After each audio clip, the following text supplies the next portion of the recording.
Okey, bismillahirrahmanirrahim. Assalamualaikum warahmatullahi wabarakatuh. Anak-anak murid cikgu 4 UPM, selamat kembali belajar bersama cikgu.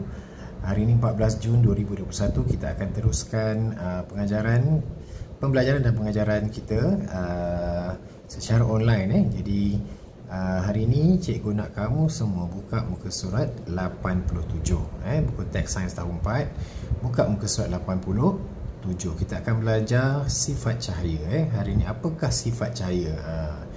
Kamu ada sifat kan? Cahaya pun ada sifat juga, tapi sifat dia bezalah.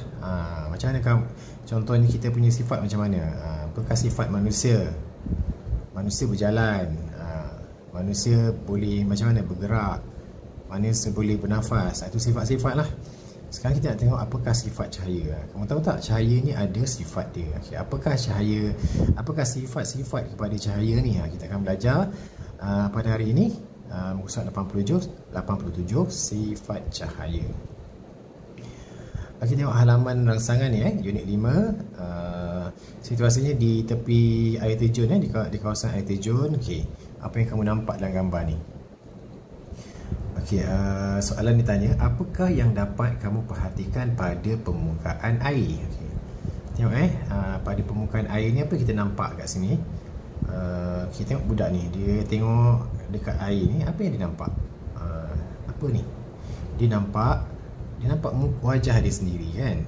Itu adalah wajah dia. Dia nampak wajah dia pada permukaan air. Ini ada kaitan dengan apa yang kita belajar. Okey, satu lagi. Kita tengok ni. Ni ada apa ni? Ada pelangi. Kamu pernah main tak main air dekat air terjun, di kawasan air terjun? Tiba kamu nampak pelangi, ataupun waktu hujan ke kamu nampak pelangi. Okay, itu juga adalah sifat cahaya yang kita akan belajar pada hari ini. Okey, buka, kita teruskan pada muka surat seterusnya 88, pergerakan cahaya. Okey, pergerakan cahaya. Tahukah kamu sebenarnya cahaya bergerak? Kita tahu tak, cahaya ni pun macam kita juga, dia pun bergerak. Kan situasi di bawah. Kita tengok ni. Gambar apa ni? Gambar ada show dekat atas pentas. Okay, ada lampu yang menyala. Pernah pergi tak? Persembahan penyanyi ke? Persembahan teater ke? Okey, kamu akan nampak cahaya tu jelas pada orang yang membuat persembahan. Yang lain ni dia tengah off kan. Lampu yang dua ni sedang di off kan. Satu lampu ni sedang di on kan. Dalam situasi di atas, cahaya kelihatan bergerak daripada sumber cahaya. Mana sumber cahaya dia? Okay, ini sumber cahaya dia. Pergerakan ini adalah dalam garis lurus. Okay, tengok ni, cahaya yang keluar dari lampu ni. Lampu ni macam lampu suluh lah. Okay, dia bergerak dalam pergerakan cahaya ni adalah pergerakan yang bersifat lurus. Tengok, katakan satu cahaya yang keluar kat sini, dia akan bergerak dalam lurus. Okey, lurus. Yang ni cahaya kat sini bergerak lurus. Jadi banyak cahaya yang keluar. Cahaya kat sini lurus. Okey, cahaya kat sini pun bergerak lurus. Cahaya bergerak lurus. Semua cahaya yang keluar daripada lampu ini adalah bergerak lurus. Okey, itu maksud dia cahaya bergerak lurus. Ada pernah tengok tak cahaya yang keluar ni tiba-tiba dia pergi, dia bergerak sekali dia. Ada tak pernah kan? Okey. Ada tak pernah tengok cahaya tiba-tiba dia pergi mantul kat sana, dia pergi ke sana pula? Tak ada. Cahaya dia hanya satu cara pergerakan dia, iaitu bergerak lurus. Itu maksud dia cahaya bergerak lurus. Okay. Lampu suluh kan, ni lampu suluh, dalamnya ada cermin kan, dia akan suluhkan lampu tu untuk pergi ke satu tempat. Jadi lampu tu memang bergerak satu tempat je. Kalau tak ada lampu, kalau dia bukan lampu suluh, lampu biasa, katakanlah mentol biasa. Okay, ni mentol biasa. Cahaya macam nak tunjuk, nampakkan dia cahaya bergerak lurus. Okay, cahaya bergerak lurus macam ni, maksud setiap unit cahaya yang keluar tu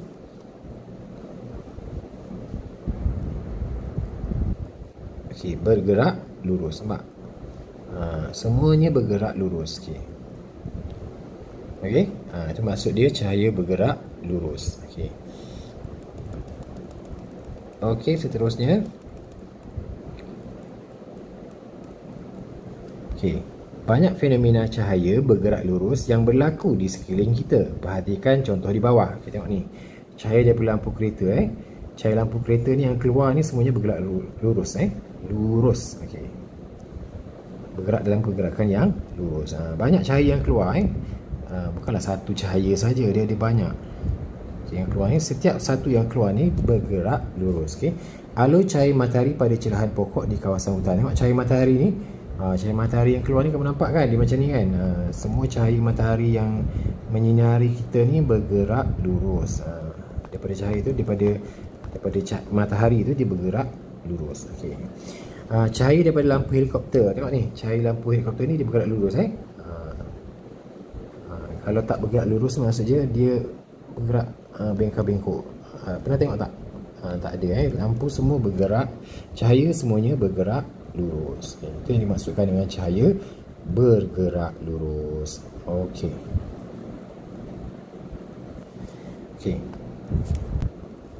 Semua contoh di atas menunjukkan bahawa cahaya bergerak lurus. Cuba kamu lakukan penyiasatan untuk membuktikannya. Okey.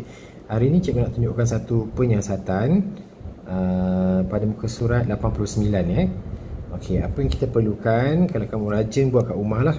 Kita tak boleh buat sama-sama kat sekolah, sekarang ni semua kat rumah. Kita sediakan 3 cardboard warna hitam yang bercelah ni nama dia celah. Okey, saiz dia yang telah ditunjukkan ni 8 cm darab dengan 12 cm. 12 cm darab 8 cm, panjang darab lebar. Okey, ini saiz dia. Kita potongkan, ada setiap ni ada alur yang berkedudukan yang pada kedudukan yang berbeza alur dekat kiri, alur dekat tengah, alur dekat kanan. Okey, lepas tu kita buat apa? Nombor 1, susun semua kepingan cardboard bercelah dan skrin seperti yang ditunjukkan pada gambar. Susun 3 ni.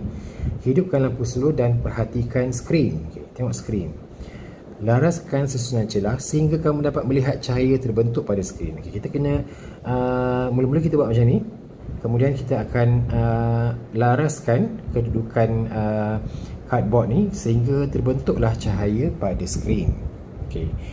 Macam mana kamu akan laraskan sehingga kamu nampak ni ialah dengan cara meletakkan setiap alur ni pada satu garis yang lurus barulah nampak cahaya dekat skrin. Okey. Okey, sekarang kamu tengok video yang cikgu sediakan. Untuk eksperimen cahaya, kita nak menyiasat sama ada cahaya ni bergerak lurus ataupun tidak. Kita akan gunakan 3 kad yang berwarna hitam ni. Okey. Tiga-tiganya adalah sama saiz. Tengok ni, sama saiz. Okey. Cuma yang membezakannya adalah alur. Ini nama dia alur. Yang kad pertama cikgu dah potong alur di sebelah kanan. Kad yang kedua alur di sebelah kiri, dan kad yang ketiga alurnya di bahagian tengah. Okey, sekarang cikgu dah susun 3 kad ni dalam keadaan selari antara satu sama lain. Okey, sekarang kita akan suluhkan cahaya. Kita akan tengok sama ada cahaya akan bergerak secara bengkang-bengkok ataupun dia akan bergerak secara lurus. Kalau dia bergerak bengkang-bengkok, dia akan pergi ke lubang ni, alur ni. Dia akan pergi ke alur yang sebelah sana. Tengok alur yang di tengah-tengah tu. Alur yang tengah-tengah ni dia dekat kanan nampak? Dekat kanan. Okey, kat kanan tu. Okey, alur yang kad yang ketiga yang tengah-tengah. Okey, kalau dia boleh bergerak dalam keadaan yang bengkang-bengkok, dia akan bergerak, dia akan pergi dan dia akan terus ke dinding sana. Cahaya akan dapat dilihat pada skrin atau pada bahagian dinding. Okey, cikgu gunakan ring light ni aja. Sekarang kamu tengok kita tak pergerakan cahaya ni. Okey, nampak? Okey, cahaya tembus pada alur pertama. Adakah cahaya itu pergi ke alur kedua? Alur kedua dekat kanan dia tak pergi ke alur kedua. Dan dia juga tidak pergi ke alur ketiga. Jadi dekat skrin ni kamu nampak apa-apa tak? Hitam je kan? Kamu akan nampak bayang-bayang kertas tu, bayang-bayang kad ni penuh. Tiada cahaya yang dilihat dalam ni lah. Dalam petak kad 4 segi ni, bayang-bayang penuh. Okey. Kita tengok sekarang ni cikgu dah susunkan alur ni dalam satu garis lurus. Kita tengok, nampak tak cahaya ni boleh tembus tak pada lubang ni? Okey, nampak dia bergerak lurus. Okey, nampak tak dia bergerak lurus kat situ? Okey, nampak tak cahaya di skrin? Nampak. Kita nampak cahaya dekat skrin Okey, ini menunjukkan cahaya bergerak lurus. Okey, kamu dah tengok eksperimen tadi. Sekarang soalan ni tanya, bagaimanakah susunan celah pada cardboard yang membolehkan cahaya terbentuk pada skrin? Macam mana susunan dia ni? Susunan dia ialah susunan celah yang disusun secara lurus. Okey. Itu jawapan dia. 2. Berdasarkan susunan celah dalam aktiviti ini, apakah yang dapat kamu nyatakan tentang cara cahaya bergerak? Dia suruh kamu buat kesimpulan. Apakah yang dapat kamu simpulkan daripada eksperimen tadi? Cahaya bergerak. Macam mana cahaya bergerak? Cara cahaya bergerak, cahaya bergerak lurus. Okay, senang saja. Itu kesimpulan dia. Kesimpulan eksperimen ni ialah cahaya bergerak lurus. Okay. Kejelasan bayang-bayang objek. Bayang-bayang terbentuk apabila cahaya yang bergerak lurus dihalang oleh sesuatu objek. Betul tak? Bila katakan ni ada objek, ini objek, katakan objek dia apa? Okay, objek dia adalah sebiji buah apple. Okay, ini buah apple. Ada tak rupa buah apple? Adalah kan? Okay. Dia kata tadi apabila cahaya bergerak lurus dihalang oleh satu objek. Okay, cahaya ni bergerak lurus. Okay, cahaya ni dihalang oleh satu objek. Dia tak boleh tembus. Maka kalau kat sini ada skrin, maka terbentuklah bayang-bayang. Bayang-bayang apa yang terbentuk kat sini? Bayang-bayang objek ni lah. Iaitu objek ni adalah apple. Jadi bayang-bayang ni pun terbentuklah bayang-bayang. Bayang-bayang terbentuk kerana cahaya yang bergerak dihalang oleh satu objek. Okay, objek contohnya objek apple. Okay. Kejelasan bayang-bayang terbentuk mungkin berbeza mengikut jenis objek yang menghalangnya, iaitu sama ada load sinar. Okay, kena ingat ni okay, ni cikgu nak ajar kamu terma baru ataupun istilah baru. Yang pertama nama dia load sinar.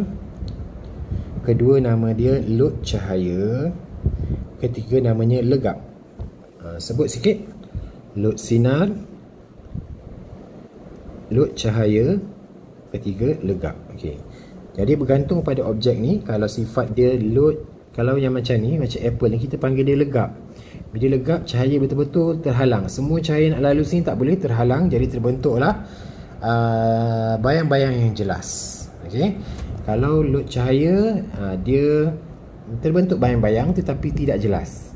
Kalau load sinar, tak ada terbentuk bayang-bayang. Cahaya boleh lalu terus dia boleh tembus. Jadi tak ada bayang-bayang yang terbentuk. Kita tengok dulu dalam eksperimen ni, banding beza bayang-bayang. Tujuan menyiasat kejelasan bayang-bayang. Alat dan bahan lampu suluh, plastik jernih. Pertama plastik jernih, plastik berwarna dan juga kad manila. Tiga bahan ni dia guntingkan bentuk rama-rama dilekatkan dengan batang aiskrim. Yang ini, yang pertama ni adalah plastik jernih. Ini jernih tau ni. Ni adalah plastik yang clear. Yang kedua plastik berwarna. Plastik yang ada warna. Contohnya plastik berwarna ni contohnya adalah macam plastik sampah. Plastik sampah kan dia ada warna. Tapi dia plastik sampah yang warna hijau, warna biru tu, dia mempunyai warna. Okay, yang ni yang tak yang apa? Ini adalah plastik yang jernih. Jernih ni yang tak ada warna, tak nampak langsung, dia tak ada warna lah. Yang ketiga ialah plastik bukan plastik, yang ketiga ialah kad manila. Okay, yang ni kita tuliskan. Ini plastik jernih.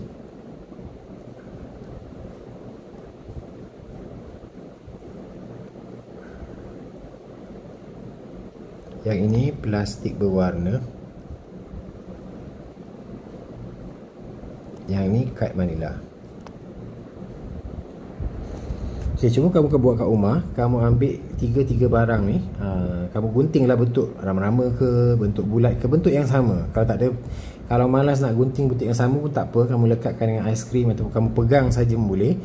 Okey, contohnya kamu buat yang kedua ni, halakan cahaya lampu suluh ke arah kepingan kad manila berbentuk kupu-kupu ni. Perhatikan bayang-bayang yang terhasil. Okey. Contohnya kalau yang ini apa tadi? Yang kad manila, bayang-bayang ni jelas kan? Kalau kad manila kita buat bentuk rama-rama, bayang-bayang ni jelaslah bentuk macam yang apple tadi. Bentuk dia bentuk rama-rama. Okey, bentuk rama-rama lah. Nampaklah, oh ni bentuk rama-rama. Bayang-bayang rama-rama Okey, ni yang pertama. Yang kedua tadi kalau kita gunakan kad yang lain. Contohnya kalau kita gunakan kad yang lain, kad yang ni, plastik berwarna, kita nampak juga bentuk dia, tapi bentuk dia tak berapa jelas. Nampak tak? Kita nampak warna dia tapi tak nampak bentuk dia tapi tak berapa jelas. Okay? kalau kita gunakan plastik yang jernih,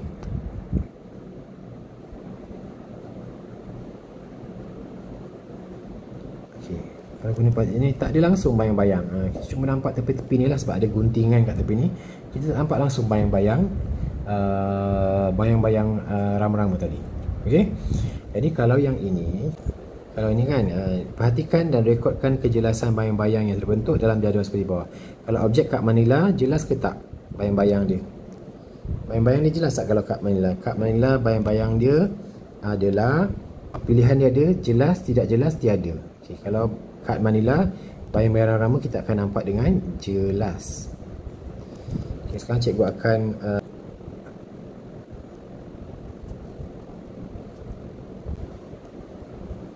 pertama kad Manila, kedua ialah kad Manila plastik berwarna,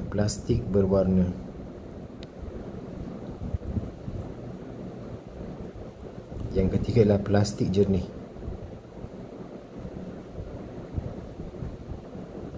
Okay, kalau yang kad Manila tadi, bayang-bayang dia adalah jelas. Okay, jelas kan?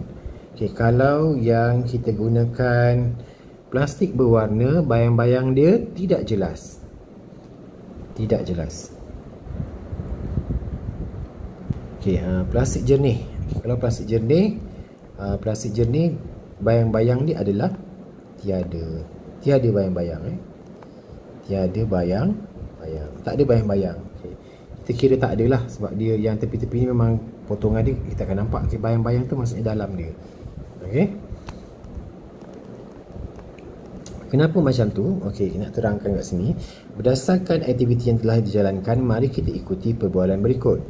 Mengapakah berlaku perbezaan kejelasan bayang-bayang dalam penyiasatan tadi, cikgu?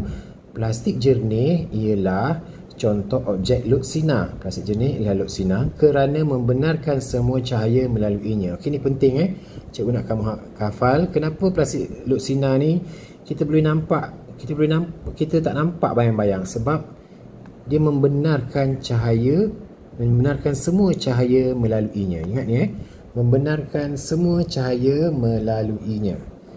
Membenarkan, ini keyword dia, kata kunci dia, membenarkan semua cahaya melaluinya. Luksina yang plastik yang jernih. Okey, dia kata lagi, bagaimana pula dengan plastik berwarna? Plastik berwarna, cikgu cakap plastik berwarna ialah contoh objek lut cahaya kerana membenarkan sebahagian cahaya melaluinya. Okey, kena ingat ni. Plastik lut cahaya membenarkan sebahagian cahaya melaluinya. Tu kena ingat, kena hafal. Ini adalah jawapan inference. Kenapa lut cahaya ni kita nampak tak jelas. Okey. Yang ketiga, kad Manila. Dia kata kad Manila pula ialah contoh objek legap kerana tidak membenarkan cahaya melaluinya. Okey. Objek legap ingat legap. Objek legap ialah objek yang tidak membenarkan cahaya melaluinya, tak benarkan cahaya melaluinya. Contohnya kad hitam tadi. Kad hitam tadi ada lubang kan. Kalau kad hitam tak ada lubang, kamu suluh dia akan benarkan tak cahaya tu tembus? Dia tak benarkan sebab dia bersifat legap. Dia tidak membenarkan cahaya melaluinya.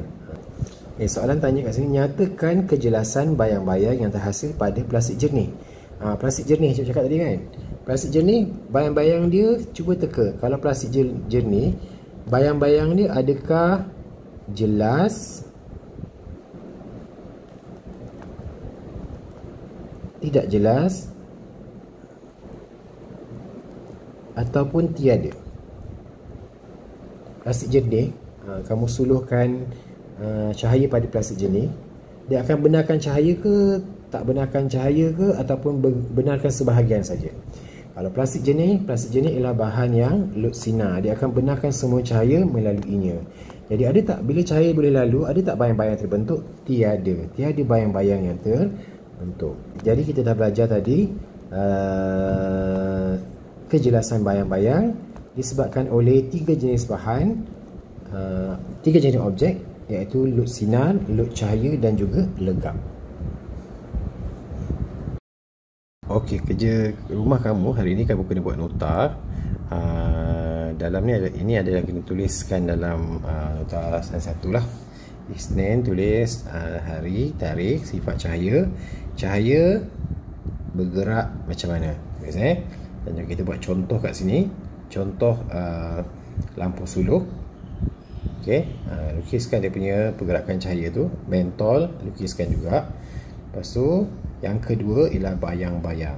Okay. Bayang-bayang terbentuk apabila cahaya dihalang oleh suatu objek. Okey. Ni cikgu nak kamu pilih tanda right dua sahaja. Yang mana satu yang akan menghasilkan yang dua yang mana akan menghasilkan bayang-bayang?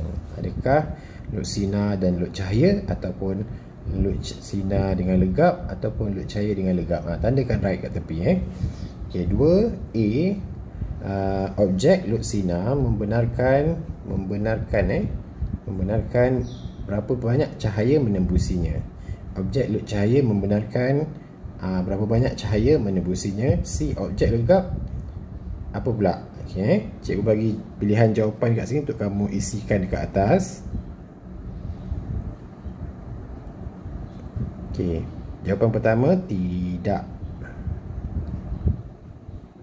Kotak kedua, jawapan dia semua. Petak ketiga, jawapan dia sebahagian. Kamu pilih yang mana satu yang sesuai dengan jawapan yang ini. Okey, seterusnya kamu kena buat juga buku sukses. Buka buku sukses. Tengok muka surat 43 dan juga 44. Jadi muka surat 43 ni, rajah di bawah menunjukkan satu aktiviti yang dijalankan untuk mengkaji sifat cahaya. Berdasarkan rajah di atas, nyatakan pemerhatian bagi aktiviti F dan G. Okay. F ni dia letak pipe yang lurus ni. G ni dia letakkan pipe yang bengkok ni. Yang mana boleh nampak cahaya? Katakan kamu kata yang ni. Katakanlah kamu kata yang ni. Cahaya lilin dapat dilihat. Katakan yang ini tak dapat tengok, tak dapat lihat cahaya. Cahaya lilin tidak dapat dilihat. Itu pemerhatian. Pilih pemerhatian yang mana yang sesuai. Berikan satu sebab bagi pemerhatian kamu terhadap aktiviti G. Okay. Bagi pemerhatian G ni, kenapa? Katakanlah apa sifat cahaya menyebabkan benda ni tak dapat dilihat, contohnya kan. Kerana cahaya bergerak macam mana. Okay. Apakah kesimpulan? Kesimpulan dia kita tulis cahaya bergerak macam mana. Okay. Yang D ni kamu lukis je. Ini ada contoh eksperimen yang cikgu buat tadi. Cikgu buat tadi tu kita pakai cahaya lampu suluh kan. Yang ini kita pakai lilin dan kita tengok dengan mata. Kalau lubang ni selari, kita boleh nampak lah lilin ni, cahaya lilin ni. Okay. Lukiskan saja. Okay, muka surat 44. Rajah menunjukkan bayang-bayang dapat dilihat apabila cahaya dipancarkan menerusi beberapa objek. Nyatakan pemerhatian berdasarkan rajah di atas. Okey. Okey. Apa pemerhatian dia ni? Bayang-bayang ni. R. Tiada bayang-bayang dapat dilihat. Okey. S. Ini buat yang macam ni. Adakah tiada juga? Ataupun macam mana? Jelas, kurang jelas, yang mana satu nak jawab? Bayang-bayang kurang jelas dapat dilihat. Okey. Bayang-bayang macam mana yang ni? Okey. Berdasarkan pemerhatian di A, jelaskan bagaimana bayang-bayang boleh terbentuk. Okey. Cikgu ada buat ayat kan? Bayang-bayang terbentuk apabila cahaya dihalang oleh suatu objek. Okey. Ini kamu padankan sendiri. Okey, kemudian yang last sekali kamu kena okey, itu saja.